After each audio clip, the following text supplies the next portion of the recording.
Captain पवन कुमार की बातें सुनने के बाद, थोड़ा सोच विचार करने के बाद मेजर तुषार सिंह तोमर कैप्टन पवन कुमार को उनकी स्क्वाड के साथ Jammu Kashmir entrepreneurship development institute building के अंदर घुसने की परमिशन दे देते हैं।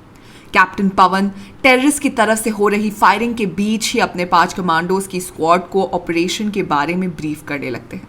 ब्रीफिंग के बाद सारे कमांडोज JKDEI बिल्डिंग के अंदर जाने के लिए रेडी होने लगते हैं।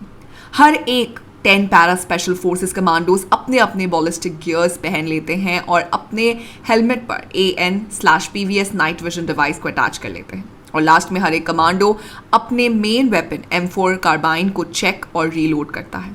10 पैरा SF अपना प्लान वहां मौजूद सेंट्रल रिजर्व पुलिस फोर्स, राष्ट्रीय राइफल्स और Jammu and Kashmir special operation groups के साथ शेयर करती है, जिसके बाद सिक्योरिटी फोर्सेस JKDEI बिल्डिंग के बाहर चारों तरफ एक घेरा बना अपनी अपनी पोजीशंस ले लेती है ताकि कोई भी टेररिस्ट बचकर बाहर न जा पाए।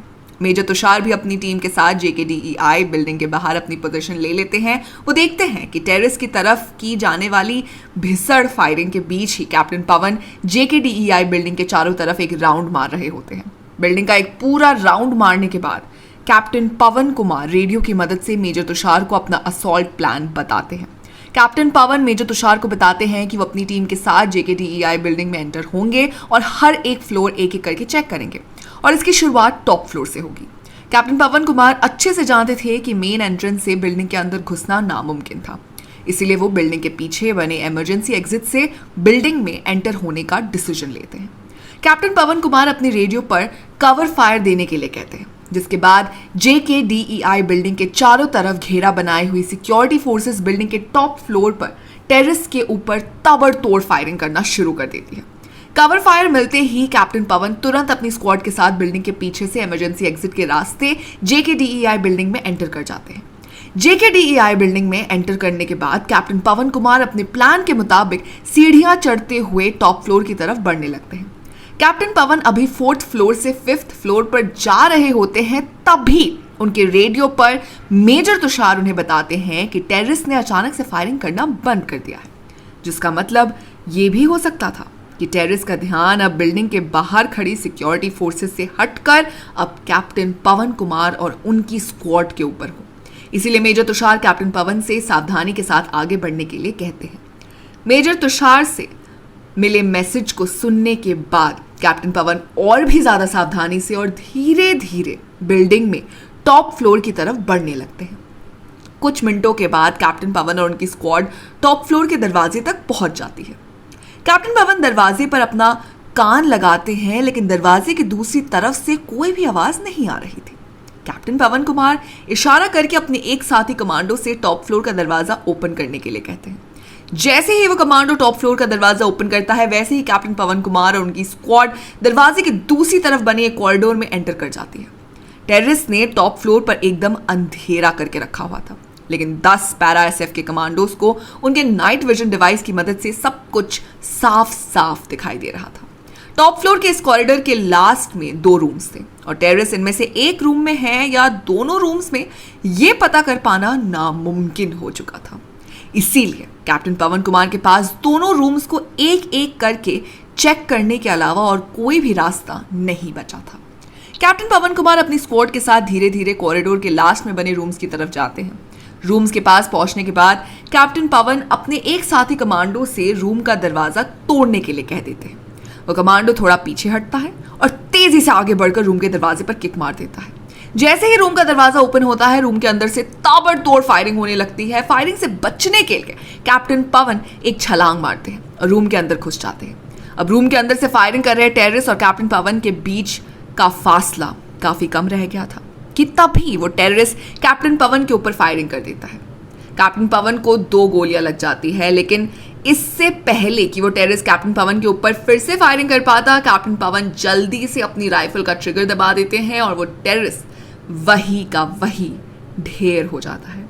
जैसे ही मेजर तुषार को पता चलता है कि कैप्टन पवन को 2 गोली लगी है, तो वो कैप्टन पवन को पीछे हटने और बाकी के कमांडोज को आगे बढ़ने के लिए कहते हैं, लेकिन कैप्टन पवन पीछे हटने से मना कर देते हैं। इससे पहले कि कैप्टन पवन कुछ और कह पाते कि तभी रूम के अंधेरे में से कई और गोलियां आती है और कैप्टन पवन की बॉडी में लग जाती है। इस टाइम पर कैप्टन पवन की स्क्वाड के 2 कमांडोज उन्हें पीछे खींचने लगते हैं। वो 2 कमांडोज कैप्टन पवन को लेकर सीढ़ियों से नीचे उतरने लगते हैं। कैप्टन पवन नीचे जाने से मना करते हैं, लेकिन ज़्यादा खून बहने की वजह से कैप्टन पवन धीरे धीरे बेहोश भी होने लगते हैं। तब तक मेजर तुषार भी अपनी स्क्वाड के साथ बिल्डिंग के इमरजेंसी एग्जिट पर पहुंच जाते हैं, जहां पर कैप्टन पवन उनके कान में कहते हैं कि सर, अभी भी उस रूम में और टेररिस्ट मौजूद है। कुछ ही देर में एक एम्बुलेंस वहां पर आ जाती है और कैप्टन पवन कुमार को श्रीनगर के 92nd बेस हॉस्पिटल ले जाने लगती है।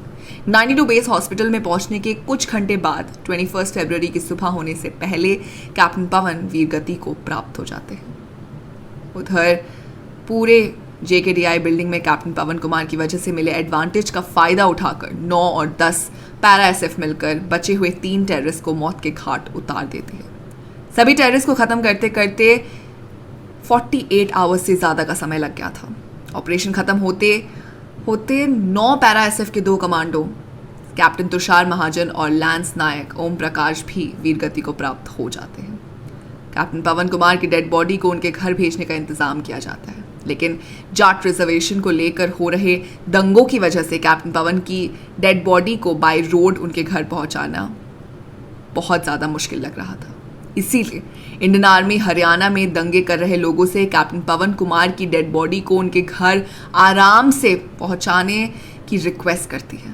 इंडियन आर्मी की एक बार रिक्वेस्ट करने के बाद ही हरियाणा में रोड पर दंगे कर रहे और रोड ब्लॉक करके बैठे हुए सभी लोग रोड खाली करके वहां से चले जाते हैं, जिसके बाद इंडियन आर्मी कैप्टन पवन कुमार की डेड बॉडी को बाय रोड उनके होम विलेज जिंद पहुंचाती है। जब कैप्टन पवन कुमार की डेड बॉडी उनके गांव पहुंचती है तो उनको श्रद्धांजलि देने के लिए कई गांव की भीड़ वहां पर आ जाती है।